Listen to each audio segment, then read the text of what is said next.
So having got to know Cynthia, I'm in absolute awe of her resilience, her courage, and her faith. It's her faith that is really of interest to us today.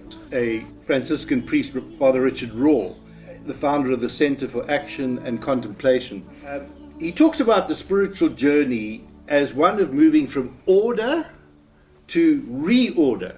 Now the order is nice, stable, comfortable, predictable, but not enough to sustain a really living faith in a rapidly changing world, particularly and especially for young people. It becomes a bit ossified, like old wineskins. But if I may use an air travel metaphor, seeing you worked for South African Airways, there's no non-stop flight from order to reorder, to the new wines, new wineskins. One has to go in transit via disorder, which can be a frightening, bumpy ride. So tell us what happened in your career in South African Airways when they decided to reroute you to another terminal, but it got you fired and left you stranded. Yes, so firstly, it hits you like a slap in the face. Your whole career, when you go by the work ethic of always doing things correctly and making sure you follow the rules, the regulations, the processes, the governance, and you actually live that work ethic. And then suddenly you are thrown off course because you're the one that is being the victim, you're the one that's being perceived, you did the wrong thing. But you're still left on your own. And then you only rely on your inner values and your faith. I actually went to a priest to talk to him and saying that I'm in this dilemma. I'm not sure what would happen once I do this.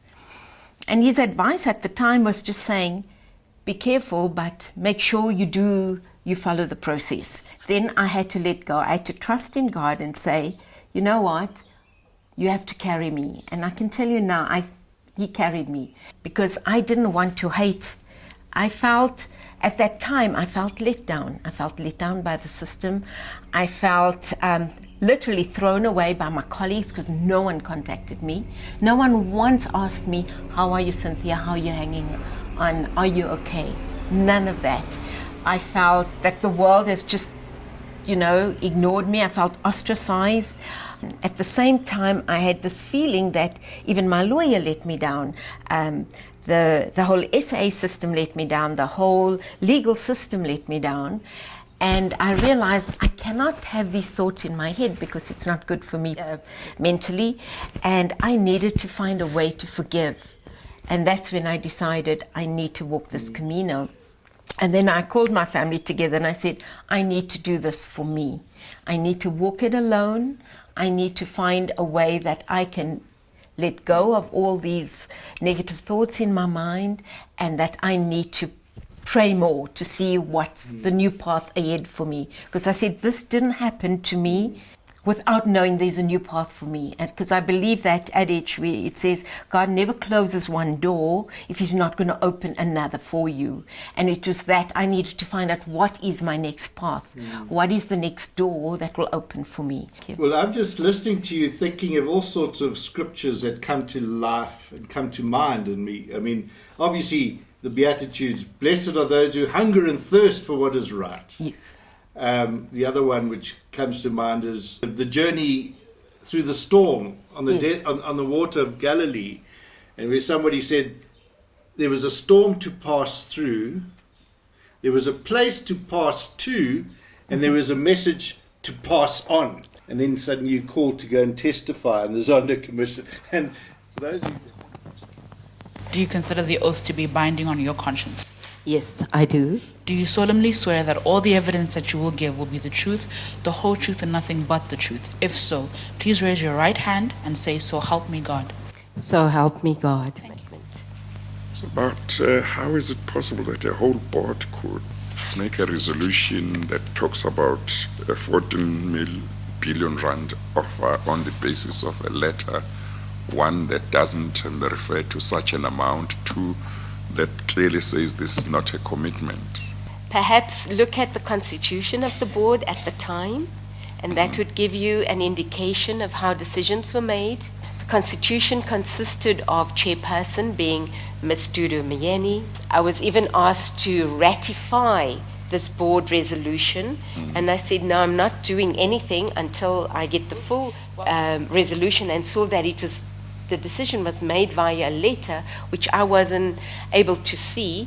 I was very uncomfortable, and I stated that, and hence.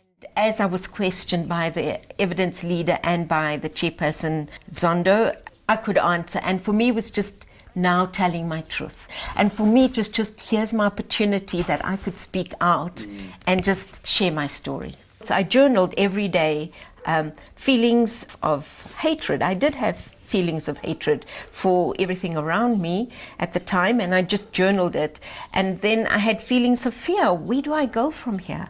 Getting back to Richard Rohr's idea of order, disorder, reorder. So you're in this reordering stage now, and you've crossed, to use the calming of the storm story, you've crossed over, you've taken a step out of the boat, you've felt you've been sinking, you've been pulled back.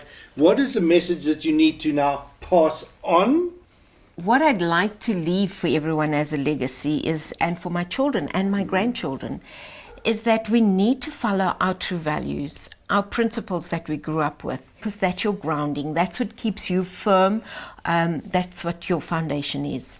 Looking internally and saying, how can I be that shining light in the darkness to others?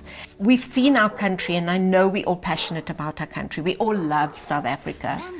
But we've seen the demise of South Africa in the past 10, 12 years. And why? And yes, there was the news, and we followed the news. We knew it was there. We saw what was happening. How do we change that story? How do we change that shared story? And I just love the way Cynthia has put it. It's about owning your own story. Going all the way down so that you can own your own story, because when you know your center of gravity, well, you're not going to be that easily sucked into somebody else's orbit.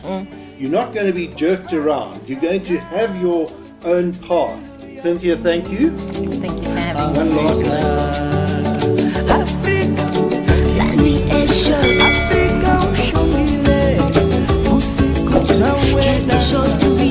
Africa,